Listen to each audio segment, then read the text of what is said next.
Hello, I'm Zachary Dutton. Welcome to the Resource Friends training of 2021. I'm so glad that you all are here. I serve the yearly meeting as Associate Secretary for Program and Religious Life. Melinda Winter Bradley is with us as well. Melinda, would you like to introduce yourself? Sure. I'm Melinda, and I'm a member of Westchester Meeting, and I serve the yearly meeting as the Youth Religious Life Coordinator. And we also have TJ with us supporting uh, the tech side of things and being amazing. Yeah. TJ is our events and resources coordinator. So super briefly, Liz, Marty, Ted, do y'all want to introduce yourselves? Liz, why don't you go first? Sure. Hi, everyone. I'm Liz Robinson. I currently direct the Philadelphia Solar Energy Association and previously directed the Energy Coordinating Agency and the Keystone Energy Efficiency Alliance. Thanks, Liz. And you are going to be a climate change resource friend. So All right. I'm a member of the Central Philly monthly meeting. great. Thanks so much. Marty, do you want to introduce yourself? Sure. I am Marty Smith, a member of Moorestown Meeting. Good to see your faces. My focus area for a resource friend is religious education, partly because I've been religiously educating kids for more than 50 years at this point. Sunday school, first day school. I also am doing, and I'm doing that now, but I also was head of religious education for the yearly meeting for about a dozen years. So religious ed is, I would say, my passion. I feel really strongly about the importance of religious ed for our children and families. That's it. Thanks so much, Marty. And Ted, would you like to introduce yourself? Sure. Yeah. Good evening, friends. So Ted Taylor, I'm a member of Yardley Friends Meeting in Bucks Quarter. My full-time gig is a hospital chaplain, clinical ethicist. And I also am what's called a clinical pastoral education supervisor. So I've been doing that at a hospital in Hamilton, New Jersey for the past 13 years, and also had some background doing hospice ministry for about 5 years before that. So that's my thing, is pastoral care.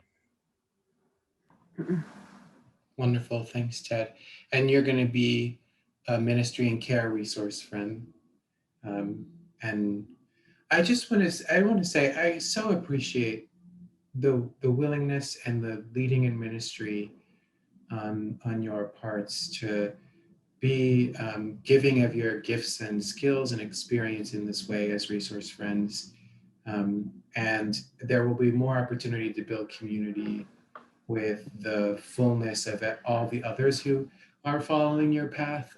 So thanks for showing up today, and thanks so much for your service. So I'm going to share my screen in a minute and take you through a couple of things just to give you some context for the Resource Friends program. So essentially, this is something that we've been working for the past probably 5 years to build out a program that brings people who are part of our community to help our community thrive by providing support in specific areas of concern in monthly and quarterly meetings, but also in other types of local Quaker community. And these are people like you who offer a diversity of gifts and extensive how-to knowledge. And the way that we want to talk about your and others' abilities and availability to the community is that we'll have your names and bios listed on the website within each practice area. people will be able to, from monthly meetings and other constituencies, indicate that they're having some kind of need or experience that they need help with. Then we'll match you or one of your colleagues with, depending on what the need is, with that constituency.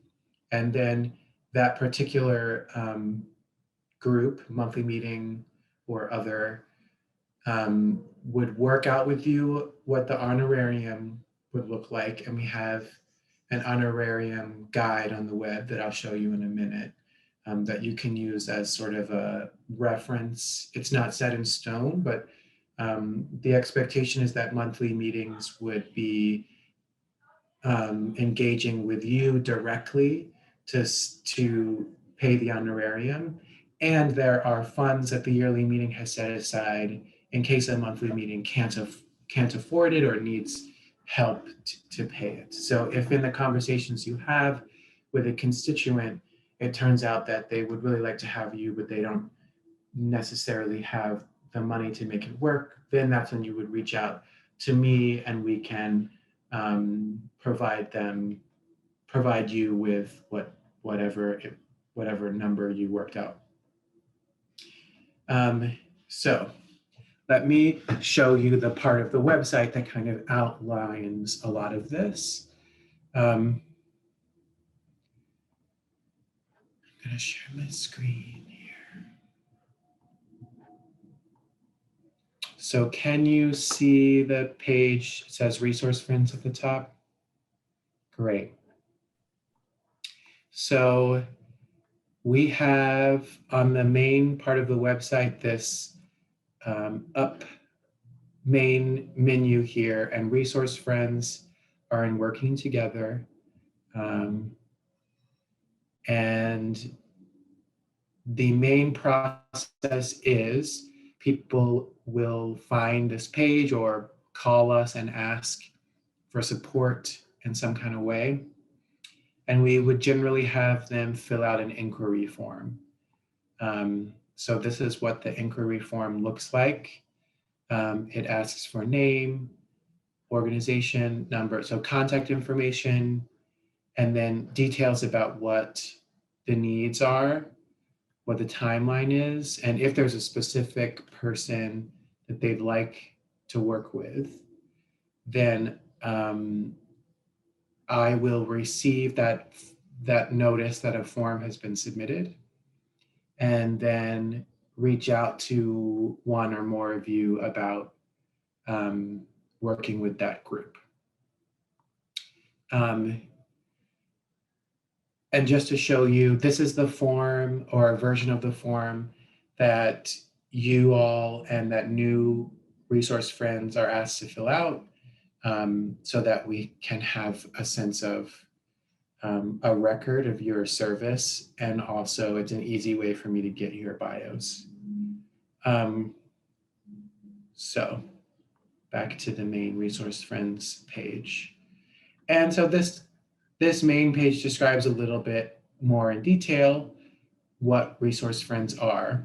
And the resource friends program is divided up into practice areas. And that's simply because we wanted to create an opportunity for there to be some, albeit minor, community building or networking among people who have similar skills and interests. And also because there's a slightly different approach that you might want to take depending on what the topic is. So we have resource friends in anti-racism, climate change, ministry and care, outreach and communications, and religious education and youth work. And those of you who are present represent a few of these.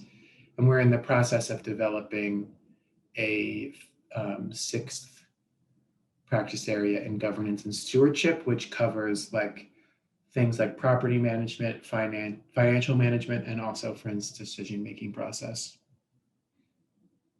And this describes a little more in detail how to become and stay a resource friend. And essentially, to become a resource friend, you fill out the application.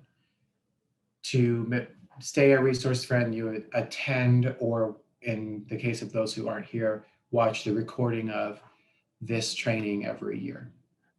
And that's it.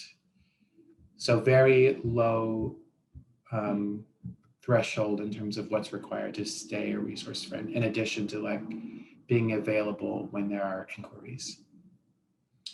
So let me just show you, we've also divided this page up into each of the practice areas. So it goes more in depth into each practice area a little bit. So it's organized in terms of a quote of some kind from a thought leader or faith and practice, more information about the practice area specifically, and then the current list of resource friends within that practice area. So you'll see Dwight and Joan listed under anti-racism. In climate change, you'll see Bruce and Liz listed, for example. Ministry and care, we've got Ted here, and several others. Ministry and care is the most well-populated practice area at this point. And so it continues on in that pattern. I wanted to show you also briefly, as I mentioned earlier, the Honorarium guide. So this is where it is on the web. I'll also chat you in a minute the link to it so you can have it. So when I put you in touch with a constituent who is contacting us, I'll also remind you to take a look at this Honorarium guide. And if you want help negotiating the Honorarium, feel free to involve me. Otherwise, I totally trust you to figure it out. The guide is sort of organized into 3 tiers. So you've got your tier 1, which is like your one-off thing. Your tier 2, which is like when there's more laborious sort of big picture thinking and involvement on a regular basis over time.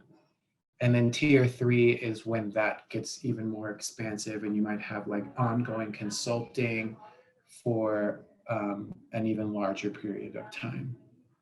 Then there might be other things that require kind of more specialized custom designed work that you would maybe want to negotiate something higher because it's even more involved.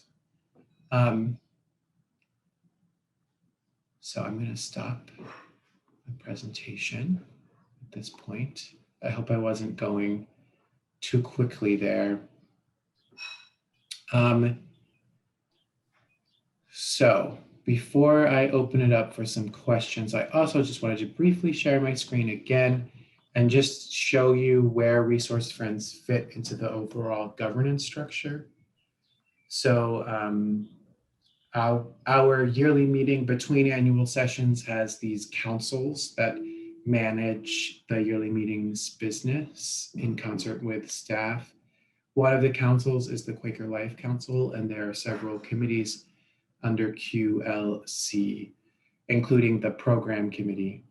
And the program committee's job is to ensure that the Resource Friends program has what it needs to succeed. And so if there are any overarching concerns you might have about the trajectory of the program, or want to know about where resource friends are in relationship to others within the governance structure, it is here. And so every year we will be reporting on sort of the progress of this program and the things that it's been up to the program committee. And then that will become part of program committee's report to annual sessions.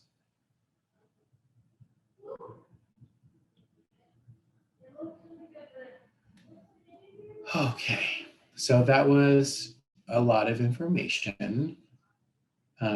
There's a few other things I want to touch on, but let's stop there and see if there are any questions.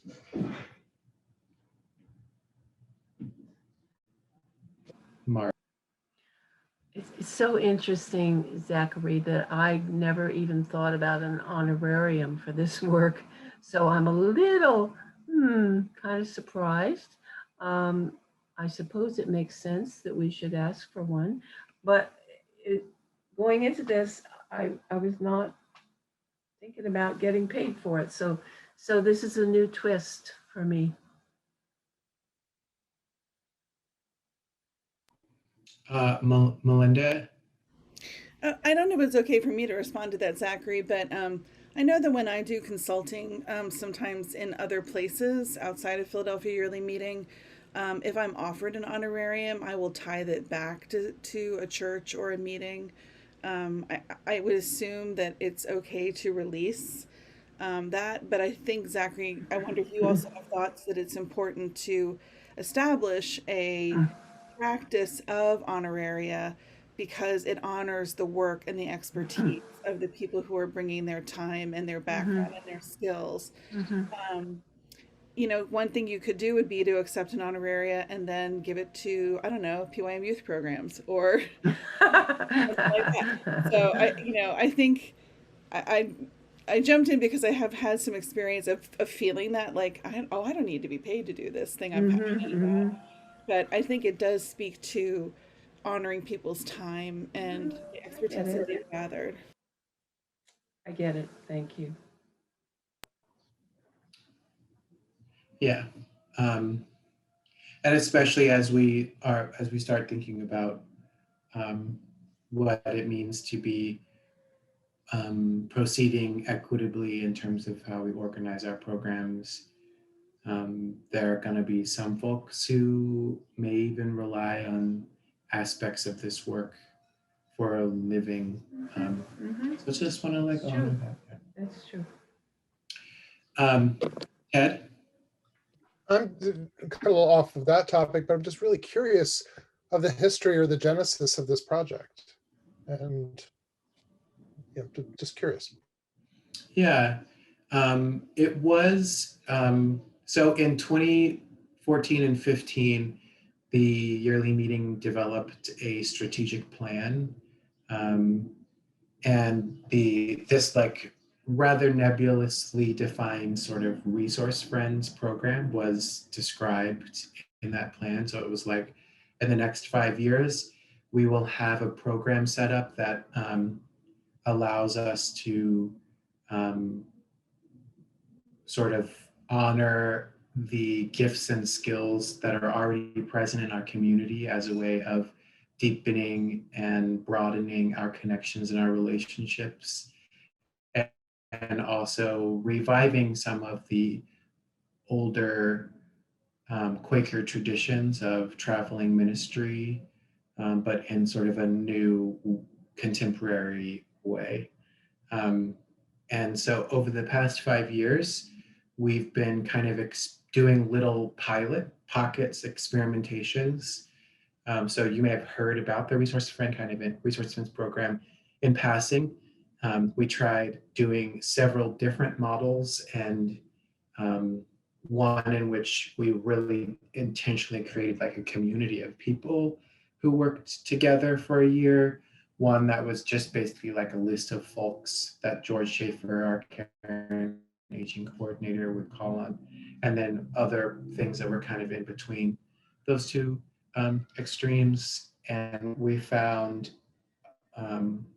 naturally that doing something that's kind of a hybrid of those two approaches is one that would get the most traction in terms of people participating as resource friends and also monthly meetings engaging. So we'll see if that actually bears out. But that's sort of the history and the genesis of the program. Liz? I assume it's okay for us to say to a meeting that really doesn't have any resources, we will waive the honorarium. Certainly, you can have them. You can waive the honorarium if you would like to. And you can also reach out to me, and I can make sure that you still receive an honorarium from the yearly meeting, All because right. the yearly meeting does have funds to cover them in cases when the monthly meeting can't afford to. Right. Thanks. Mhm. Were there any other questions? Liz? It's not so much a question, but I will just say a lot of what meetings will be coming to Bruce and me for is probably not what we want to engage them on. So with climate change, a lot of meetings will be coming to us with questions about how do I decarbonize my building? And we will have to refer them to other people to work with them, on that. So I love this notion, though. I love this idea of creating kind of a framework of networks that in my case, I'll need to put together a larger network of resource friends who can really help meetings with specific issues. But I really am impressed with the care and thought that you've given this, and the presentation of it on the website, and the coherence of it. It's very nicely done. So whoever did all this work, congratulations. Well, thanks so much, Liz. And obviously, oh, Ted, were you gonna jump in? No, go ahead. Um,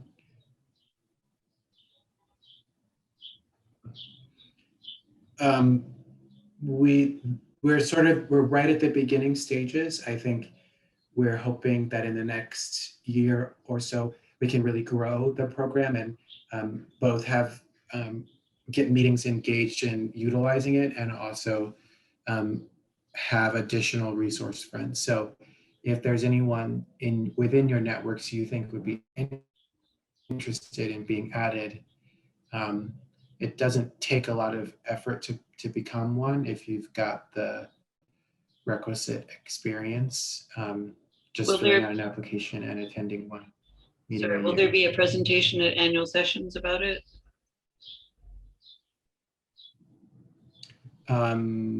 There probably will not be a presentation at annual sessions about it. How will you make it known to folks? What were you thinking? Oh, the publicity will probably be by way of sharing, like sending postcards to households, and through our weekly newsletter. Okay. So I guess my question, Zach, is I know this is on the website. Have you had any nibbles at all, or any interest just by people following onto that page? We have had a few. Sorry, my internet is not as stable as it once was. But so I apologize if I'm cutting in and out. We have had some nibbles.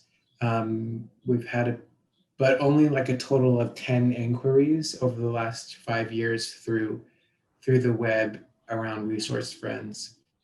I think a lot of it is also related, Liz, to what you shared, which is that tradition, like up until this point, if there had been people calling in for help around a myriad of issues, it would be someone on staff would be like, okay, who do we know who could help this person? Right. And it would be more like an informal kind of connection there. Right. And I imagine that type of thing will continue, but it's also sort of along the lines of what we talked about with Marty earlier. This is an attempt to sort of say that process that was happening kind of naturally and informally is also one that we can do a little bit more intentionally to ensure that those we're including have a sense of both that their work is being honored and that their gifts are being celebrated and grounded in community, and also in cases where honoraria are involved, that there's a sense of getting that recognition as well. So we'll see. I think another thing that makes it a little experimental still is that we're not sure how many meetings on a regular basis will want to use resource friends. And yet we do know that we get lots of these types of more informal inquiries. So now that the program is set up, we can start, even if someone doesn't like fill out the inquiry form, say someone who's called in, we can say, hey, I know a resource friend that would be perfect for your situation. So we'll have to start doing some of that shifting too internally.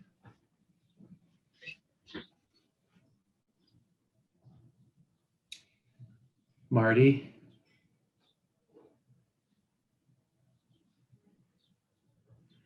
Marty, you're muted.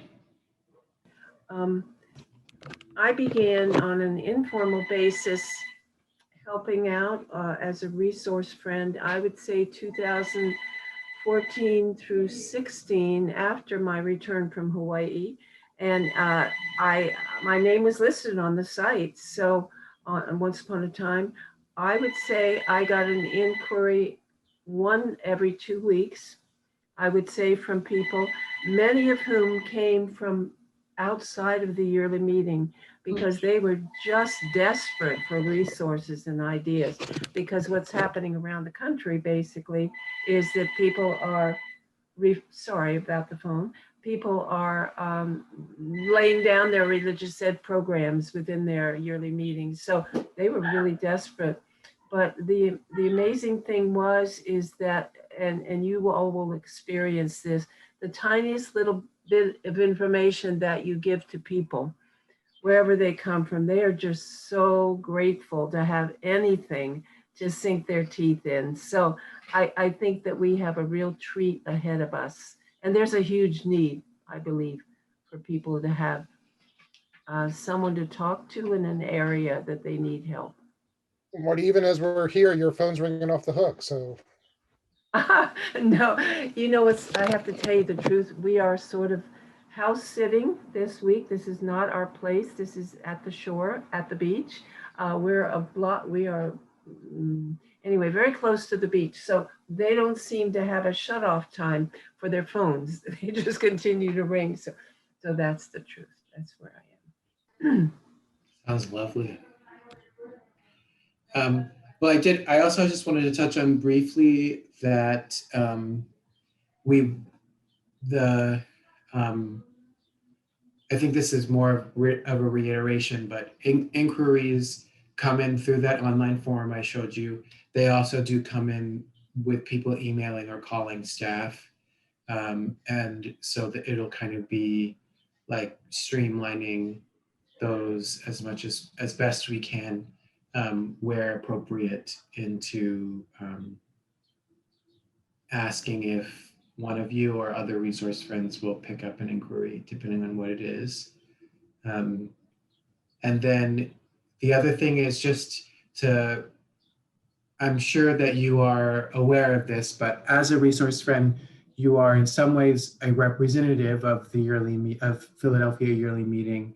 And so just want you to be aware of that as a thing, in terms of how you talk about the yearly meeting and relate to people about it, because it is it's sort of in your capacity as resource friends, people may begin to look to you as folks who can deliver certain kinds of knowledge about whatever is going on in our community. And so you should also feel free to like set boundaries. And if there's anything that you get asked about in terms of like controversial issues that are ongoing or things that people are frustrated with or whatever. Just that's a thing that might happen, and you do not have to engage if you don't want to, and you can also refer anyone to me for further discussion and feedback if you'd like. So as in your capacity as kind of being a representative, you're also not uh, required to like respond to every single thing you hear. Liz, you had a question? Yeah, a couple of comments actually and questions. Since there are more than one of us in most of these areas, and I'll just speak for my area. My area is a little huge, and not a single person, is going to be able to respond to all of the needs that people have. It would be, and maybe this was part of your small group breakout idea, but it would be really good for the people who've picked the same resource to work on, that we all form a team and we talk amongst ourselves and share enough about ourselves so that we know the other person's strength, so that we could say, I'm really not the person you need to be talking to. It's really Joe. You should really, he's the one who's got, the answer to what you're looking for, so that we know, as a team, that we function more as a team than individuals. That would be helpful. And then I would think that, kind of building on what you just said, Zach, that in the feedback that we give you, it would be really important for us to to identify common threads that are either, missing resources, needed resources, so gaps is basically what I'm saying. So for us to be able to identify gaps in what meetings are coming to us with, the needs that they present to us that don't seem to be fillable. Mhm. So just in our reporting back to you, we don't need to, I guess I know you want feedback from us on a regular basis. So so just trying to make, create more of a fabric of responses. And if there are gaps in that fabric, to identify those and let you know about them.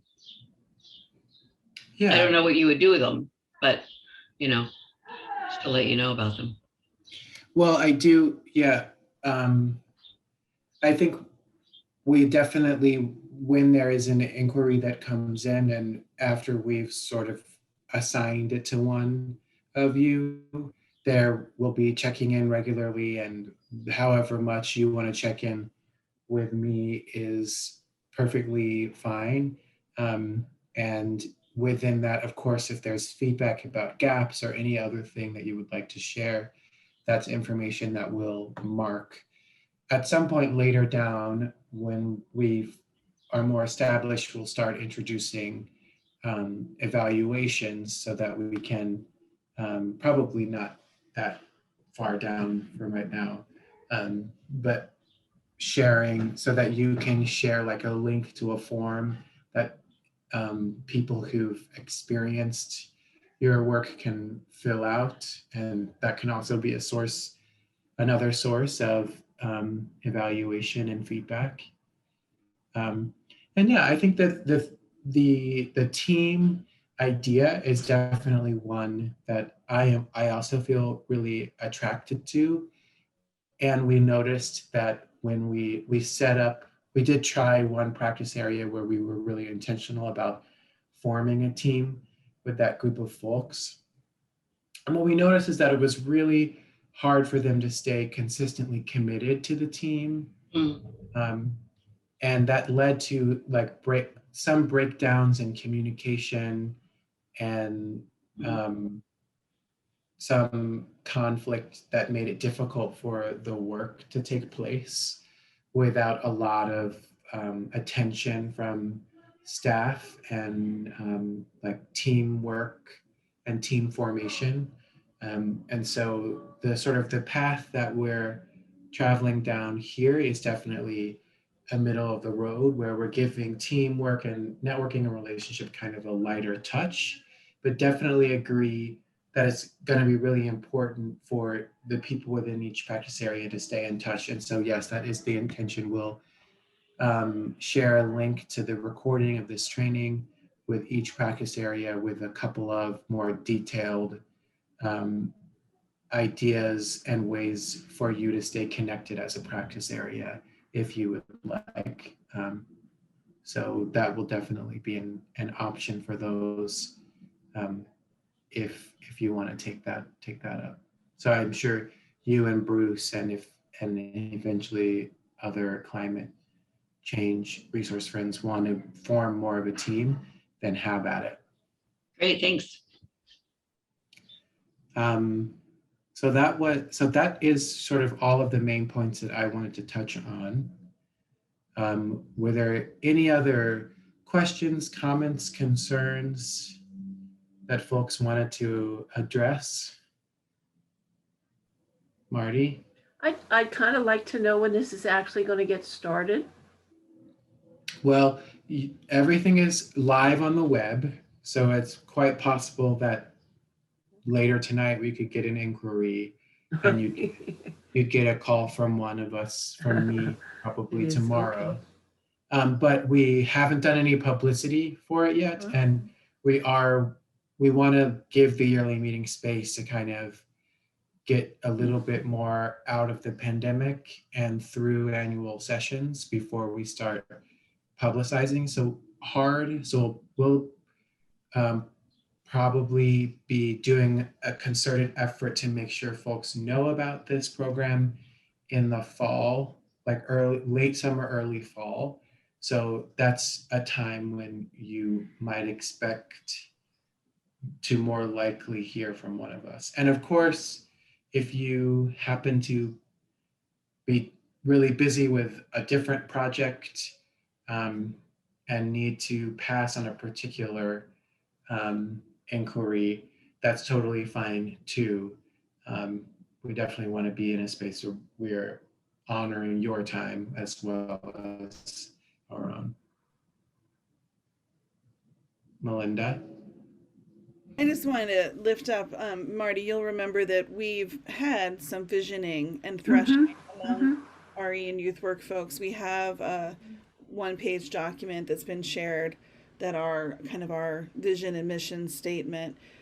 So it's really been a matter of the pandemic slowing down and having space to be able to after sessions kind of get started with more folks. So we will circle up with the youth and RE folks at some point. Okay, good.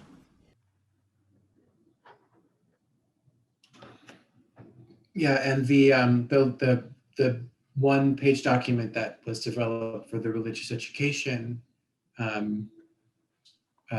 practice area is a great example, Liz, of the kind of teamwork that could emerge in the climate change.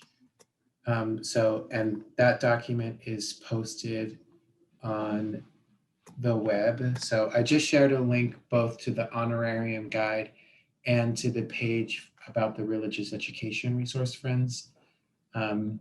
So you'll see there's a link, religious education and youth work resource friends vision statement.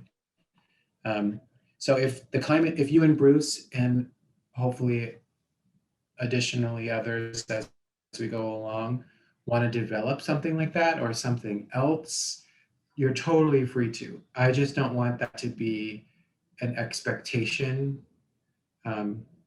Trying to balance what, just be flexible and let what needs to emerge with this work. Okay. Well, this was a whirlwind presentation. I feel like though we got a lot out of it. And as I said, we'll be following up via email. There'll be publicity in the fall and hopefully we can make the world a better place together. Why don't we end with a brief period of worship and then go on with our evenings?